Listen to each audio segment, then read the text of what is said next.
Je me suis lancée dans les ongles, c'était un truc qui me plaisait, c'était mon moment détente. Le nail art, c'était pas quelque chose de très en vogue. Petit à petit, je me suis dit, mais en fait, c'est ça qui me plaît. Je m'appelle Lily Kruk, ça fait 7 ans que je suis nail artiste. J'ai ouvert il y a 2 ans le salon Lily Kruk, 2 salons Lily Kruk dans la même rue, c'est rue d'Alexandrie dans le 2e. Et on est également un centre de formation agréé par l'État. Chez nous, au salon, la marque de fabrique, c'est le nail art, c'est vraiment notre spécialité. Pour moi, on se démarque par l'originalité des prestations qu'on peut proposer. Moi, je dis toujours aux clientes, chez nous, on peut tout faire.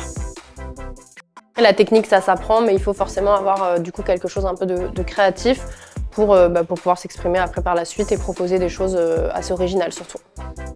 De plus en plus de gens se sont lancés dans le nail art du coup et c'est important d'avoir plein de gens qui font des choses de plein de styles différents.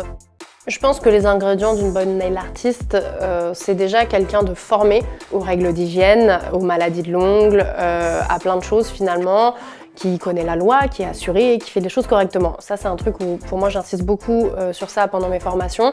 Il y a plein de filles qui disent n'importe quoi sur les réseaux, des choses qui sont pas du tout aux normes, il y a des normes à respecter en France, enfin, c'est pas pour rien. C'est quelqu'un qui est créatif, quelqu'un d'agréable, de bienveillant. On arrive à créer des liens et évidemment, c'est hyper agréable. Après, on n'a même pas l'impression d'aller bosser, quoi. Ce qui est chouette d'organiser son temps avec un outil digital comme ça, et je pense que c'est hyper important de se dire bon, ça nous libère vraiment du temps pour faire autre chose. J'ai testé pas mal d'autres systèmes de prise de rendez-vous et il y avait toujours quelque chose qui me dérangeait. Ce qui m'a plu depuis que maintenant je suis chez Booksy, je peux vraiment faire le comparatif, c'est la communication. C'est vraiment le fait que ce soit facile de joindre les équipes si on a un petit souci. Le fait d'avoir pu automatiser les avis qui se génèrent tout seuls, que ça demande aux clientes, avez-vous apprécié votre prestation, donc ça les incite un peu plus à nous laisser des avis.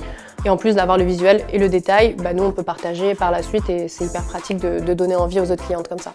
Je pense que pour moi, l'outil qui a été vraiment quelque chose pour moi qui est hyper intéressant, c'est la liste d'attente. Le fait que la cliente puisse sélectionner et se mettre en liste d'attente sur 2-3 jours qui l'arrangent et que dès qu'il y a un rendez-vous du coup qui se libère, que ça puisse lui envoyer une notification.